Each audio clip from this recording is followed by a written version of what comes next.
అమ్మా, ఈ హల్వా రెసిపీ చెప్పవా? ఓకే బేటా.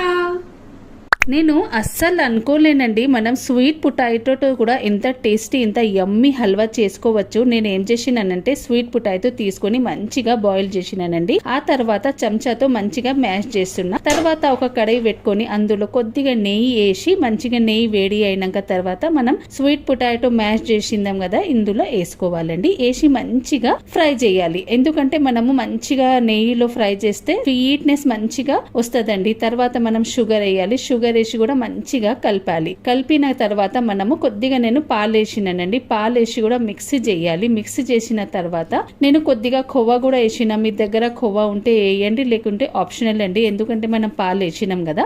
మంచిగా మిక్సీ చేయాలి. తర్వాత కొద్దిగా నేను ఖోవా కూడా వేసి ఇట్లా మిక్సీ చేసినానండి. తర్వాత కొద్దిగా ఇలైచీ పౌడర్ వేసినండి. నేను మంచిగా వేయించాను. చూడండి, ఇక్కడ మన హల్వా రెడీ అయింది. ఎంత టేస్టీ, ఎంత యమ్మీ అంటే నేను అస్సలు అనుకోలేనండి మనం ఎంత టేస్టీ హల్వా తినొచ్చు. ఇప్పుడు మనం ఒక కటోరీలో వేసి మంచిగా కొద్దిగా ఖోవా పైనుంచి డ్రై ఫ్రూట్స్ వేసి నేను గార్నిష్ చేశానండి. మీరు కూడా ట్రై చేయండి. Okay, bye.